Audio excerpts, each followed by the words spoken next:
Okay, so this class is all about introduction to research. Okay, and for senior high school, you will be doing 2 or 3 research subjects. One is research 1, which is yung subject natin for today or subject natin for this semester. When you go to grade 12, you still have another research, which is yung research 2.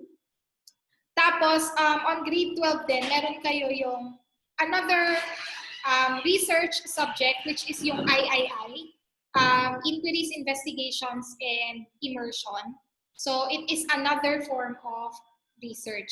So, kailangan nating maging familiar with the process and with the idea of research. Kasi, when you go to college, you will continue doing research tasks or research activities. And later on, we will establish bakit nga ba napaka-importante ng research in our daily lives. Enough na kailangan natin siyang aralin. At kahit na medyo mahirap siya or napakahirap siya, depending on the person, na kahit mahirap siya, it is actually worth yung hirap to do the research kasi nga very important siya in our daily life. So before we establish the importance of research, let's first have some essential questions. So these essential questions, as much as possible, at the end of our lesson, these should be questions that you should be able to answer on your own. So if you will be able to answer these questions on your own, it means na naintindihan ninyo yung topic for the day. So for my topic for today, the essential questions are, what is research? And of course, to what extent is research important in our daily lives? Gaano ba siya ka-importante? Ano ba siya at gaano siya ka-importante for us? Not just us as Filipinos, but for everyone around the world. Okay, so ayan yung ating essential questions. Later on, if we have enough time, I will be asking students to share their answers to these essential questions. So let's start. So what is research? So, kailangan natin i-establish ano nga ba yung research. For sure, you have read or you have heard the word research when you were in junior high school. Kasi you have teachers na nagpapa-research na sa inyo as early as grade 7 or grade 8. May mga classroom tasks na silang binibigay where you have to research about a certain topic, about a certain concept, or a certain theory. And I know that most of you, when you think of research, ang pumapasok sa inyo is you have to search about this topic on the internet. Tama ba ako? Pag nabanggit yung salitang research, automatic ang nasa isip ninyo, kailangan natin siyang i-google. Sino ang mag-a-agree na yun ang idea nila about research? Pa-raise nga ako ng hands.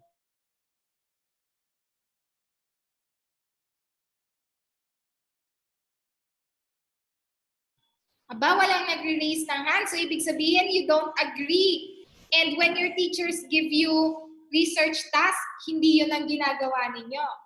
Tama ba? Okay. So, tignan natin Kasi when teachers give research activities, usually yun yung ginagawa ng mga students. Number 1, it's either they go to the library and they find books or encyclopedias or dictionaries na merong definition or examples or pictures about doon sa topic na binigay ng teacher. And then of course, as we progress, as we become more technologically advanced, hindi na kayo nagpupunta sa library. Usually, you go to your cell phones or you go to a computer shop and then you Google kung ano yung ibig sabihin or ano yung tungkol saan yung topic na yon. So most students, yun yung idea nila on what is research. But that idea of research is actually very limited. Tama siya, yes, pero hindi niya nako-cover yung full essence of what research is all about. So let me read a definition of what research is all about. So sabi niya dito, research is a scientific process that focuses on being objective, and gathering information for analysis in order to establish facts and reach new conclusions. Okay? So merong mga important words dyan in that definition that is actually underlined. So we will talk about them one by one. So sabi niya dito in this definition, research is a scientific process. So it is a process. Hindi siya nag-i-end sa pag-open mo ng Google, pagta-type mo ng question mo at tapos you will be reading yung mga results ng Google question mo. Okay? So hindi doon natatapos yung proseso ng research. Okay? So sabi ko nga sa inyo, tama siya at some point pero hindi niya nako-cover yung buong essence or buong definition ng research. So research kasi it's a process. It's a cycle. Paulit-ulit siya. Paikot-ikot siya. And it always starts with what we call as observation. So, when we say observation, ibig sabihin, dito pumapasok yung curiosity ninyo about the world that you live in. If you will notice, nung kayo ay mga bata, or kung kayo ay may mga kapatid na bata, napapansin ninyo, madaldal sila. Dami nilang tanong sa buhay. Diba? Kung sino may mga kapatid na bata or may mga pamangkin or kung meron kayong bata sa bahay ninyo, mapapansin nyo yan, lagi silang matanong, bakit maalat yung dagat? Bakit kulay blue yung langit? Bakit ganito? Bakit ganyan? Marami silang tanong. And the reason why is because they are observing a lot of things from the community or from the environment where they live. They are observing these things and they are curious. Bakit may ulan? Bakit kumukulog? Bakit kumikidlat? So usually yung mga magulang ninyo, or even kayo, pag naiirita na kayo, ang sasabihin ninyo, tanong ka naman ng tanong, ingay-ingay mo dyan. Or sometimes, you create stories sa kanila na hindi naman totoo, pero para lang masagot yung mga katanungan nila. So for example, may nagtanong, bakit malamig sa Baguio? So may malokong nagsagot kasi may malaki silang aircon sa Baguio. So yung mga bata naniniwala sa ganon. Or yung mga stories na, bakit kumukulog? Bakit nagkakaroon ng thunder? So sabi nila may nagbo-bowling sa langit. Diba? So because those are observations and curiosity about the world that you live in. And what's actually sad is that when you get older, nawawala yung curiosity ninyo. Kumukonti siya to the point na ayaw nyo nang magtanong. Hindi ko alam kung na-trauma kayo sa mga magulang ninyo na nagagalit pag marami kayong tanong. Pero sana, even if you get older, you stay curious about the world that you live in. Sana hindi nawawala yung mga tanong at yung mga observations ninyo about the world that you live in. Kasi when you continue observing our community, you will notice that our community is not perfect. Marami siyang pwede mo pang ayusin. Marami siyang pwede mo pang i-improve. Maraming problema na kailangan ng solusyon. At pag na-observe mo yon, saka ka magkakaroon ng tanong. Okay? And this is one of the most important process in research. You should be able to have questions about the world that you live in. May mga tanong katulad ng bata. For example, every year, bumabagyo sa Pilipinas. And every year, bumabaha in certain areas in Subic. Kailangan na lang ba nating tanggapin na every year babahain yung bahay ninyo? Or is there a way to actually prevent flooding? Meron ba tayong pwedeng gawin na napapipigilan niya na kahit every year bumabagyo sa lugar ninyo, sa lugar natin, hindi naman kailangang every year babahain yung lugar ninyo? Meron ba tayong pwedeng solusyon doon sa magiging problem na yon? Okay? And when you have questions like that, or when you start thinking about ideas like that, anong gagawin ninyo? Then you will start searching for possible solutions, searching for possible answers. So dyan na papasok yung Google ninyo, although not limited to Google. Pero sabi ko nga, ito yung very common way of searching for answers ng mga kabataan ngayon. So usually nag-google sila, pero minsan pwede rin kayong magtanong. Tanong nyo yung mga kasama ninyo sa bahay. Tulad ng activity na binigay ko, you can interview people within your immediate community. For example, pinsan ninyo, ano yung sa tingin niyang pwedeng gawin para hindi na bahain dun sa lugar ninyo? Tanong ninyo yung kapitan, tanong ninyo yung mga kamag-anak ninyo. So that is searching for possible answers because you are getting ideas from different sources. Okay? So hindi tayo limited sa Google. Mag-search ka. Sa ibang bansa, for example, Japan, binabaha din ba sila? Anong ginawa nila para hindi na sila bahain everyday or ma-lower yung effects, yung negative effects ng flooding sa kanilang lugar? Meron ba silang naging solusyon? At yung solusyon na ginawa nila, is it applicable to our country? Is it applicable to our area? Pwede ba nating gayahin? Or pwede ba nating sundan yung naging idea ng ibang bansa? Okay? Kung applicable siya sa atin, ano yung mga kailangan para magawa natin siya? Kung hindi siya applicable, ano yung alternative options? So you start searching for possible answers. And then, you start experimenting to check kung magiging effective siya dito sa atin. And this experimentation is more of gathering information. So when we experiment, basically what we do is we are collecting data from other people. So pwede kayong mag-survey, pwede kayong mag-interview, and then ayan, pwede kayong mag-experiment. And then from the data that you will be collecting, you will come up with what we call as conclusions. And these conclusions basically is very important because when you are doing the research process, you are trying to establish facts. Ibig sabihin, nakaka-discover ka ng mga panibagong ideas. Okay? So maaaring dati, ito lang yung mga possible solution to flooding. Pero maaaring ngayon, meron ng additional or panibagong solution to that problem. Kasi syempre, we are getting more and more advanced. So maaaring yung solution dati, meron ng mas magandang solusyon ngayon. Or yung solusyon dati na nag-work, maaaring hindi na siya effective ngayon. Kasi iba na yung mga taong nakatira, iba na rin yung itsura ng community. So kailangan nagbabago rin yung mga possible solutions.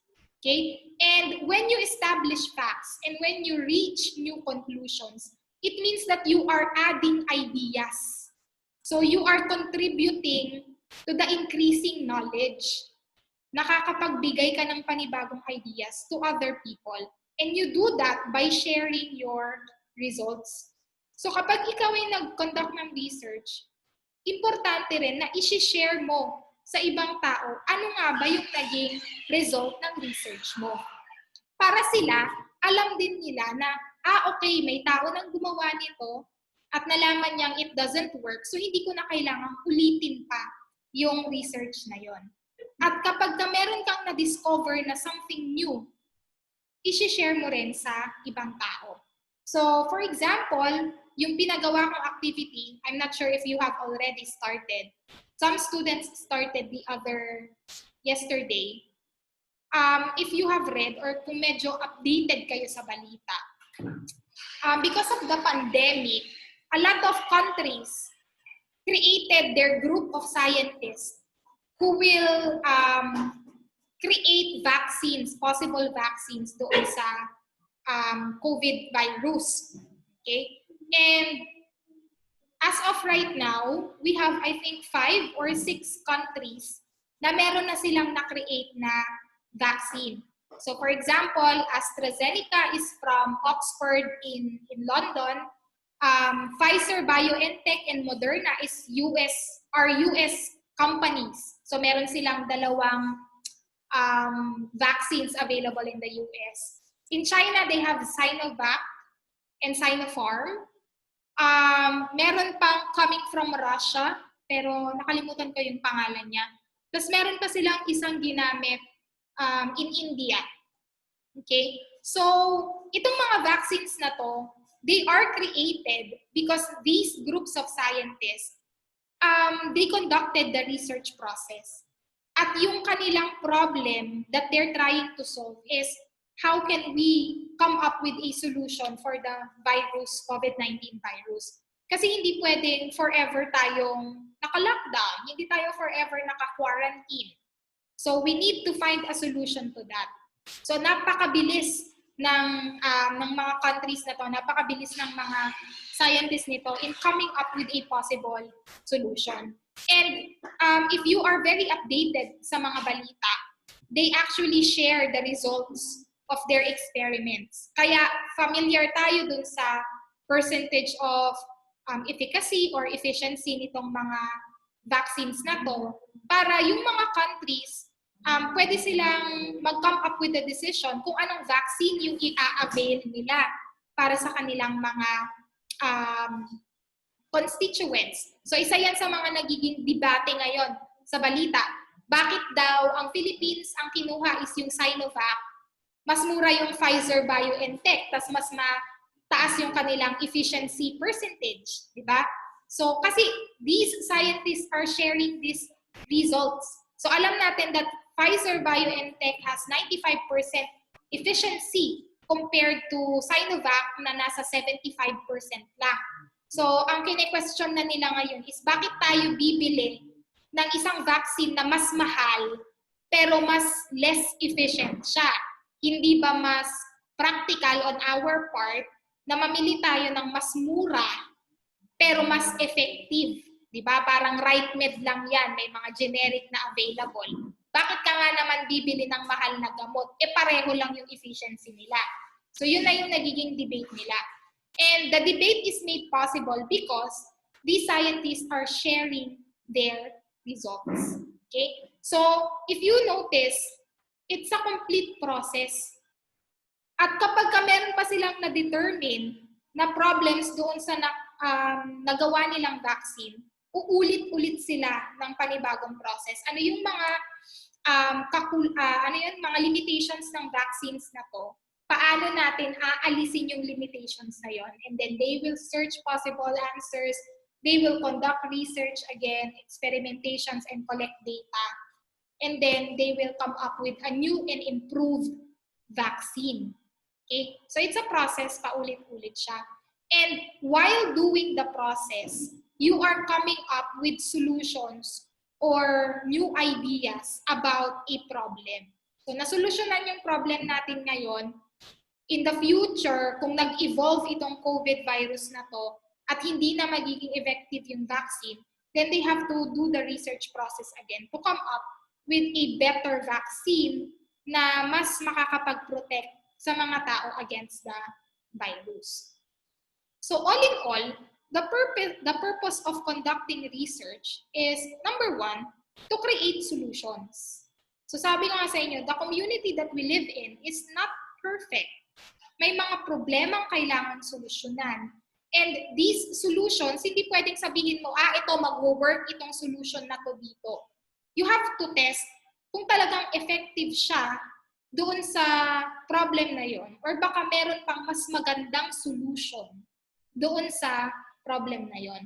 And when you think of your community, syempre, di ba, you are responsible and you are contributing members of the community. That is part of our vision. That is part of the core values ng school. Na dapat, even as early as now, you are contributing positively to the community that you belong in. Dapat aware tayo, ano yung mga problems or issues in our community at ano yung mga aspects in our community na pwede pa nating pagandahin or pwede pa nating i-improve. And when we think of that, we try to come up with possible solutions. So yung idea is possible solutions. Maaaring mag-work siya, maaaring hindi. But at least we are contributing ideas. So pag hindi siya nag-work, bakit hindi siya nag-work? So okay lang kahit hindi siya mag-work as long as may additional ideas or information tayo na mako-contribute to other people. Okay? And another purpose of research is, of course, to improve the quality of life. If you will look back to the quality of life ng mga parents ninyo or ng mga lolo at lola ninyo, mapapansin nyo na hindi ganun kaganda yung quality of life nila dati. For example, dati, a few centuries ago, ang means of transportation is using animals. So for example, in this picture here, we have a man who is traveling by a horse carriage. So depende siya doon sa animals na available. And then, after some time or after a few centuries, we now have what we call as cars. So meron ng mga kotse that runs on diesel or gasoline. So mas kaya nang mag-travel ng long distances at mas konti na yung travel time or the time it takes for you to arrive from your destination. Diba? Hindi katulad ng horses, very limited siya sa pag napagod na syempre yung horse, kailangan mo na magpahinga. Pero when it comes to your cars, yung mileage na nako-cover niya, mas malaki na. Kaya nga, di ba, ang joke nila dyan is, mas mataas yung horsepower ng kotse compared doon sa horse.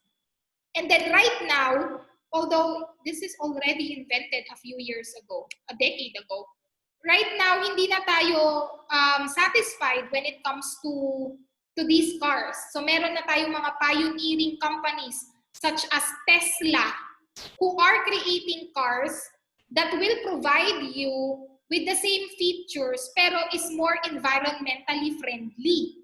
So ito yung tinatawag nating electronic cars. Okay? So hindi mo na kailangan gumastos ng gas. Hindi mo na kailangan magpagas sa mga gasoline stations. Kailangan mo na lang siyang i-charge electrically. And there are some cars then na they function on LPG. So, mas healthier kasi siya sa environment using the electricity and using liquefied petroleum gas to power up a car. So, mas okay na siya. Even ngayon, a few years ago, naging popular yung mga motorbikes. Ano tawag dito? Yung mga motor. And ngayon, especially during the pandemic, naging uso yung electronic scooters or e-scooters na tinatawag nila. So again, similar dun sa idea ng cars na electricity na ang ginagamit niya. So healthier on the environment, less pollution. Tapos, syempre, we know that gasoline is a non-renewable resource. So hindi mauubos or hindi madideplete yung source natin ng gasoline. Another example is ito. When our ancestors started having electricity, ang source of light nila is more of incandescent bulbs. Diba? But this incandescent bulb evolved into fluorescent lamps or fluorescent lights. Tapos ngayon, we have the LED lights or LED lamps. Ano naman yung advantage ng LED? Less on the consumption of electricity. Maliwanag na siya, pero at the same time, hindi ganun kalaki yung babayaran mo sa electric bill kasi yung consumption niya ng electricity is lower compared to the fluorescent lamps and compared to the incandescent lamps. So ano yung idea nitong mga inventions na to? The idea is that they are trying to improve the quality of life. So mas mabilis nang mag-travel ngayon, mas mabilis na ang communication, mas mabilis na ang learning because there are inventions that were made that allows you to have these better gadgets, better appliances, better products that provide you better quality of life. We are not yet done, pero mag-i-end ang aking meeting room.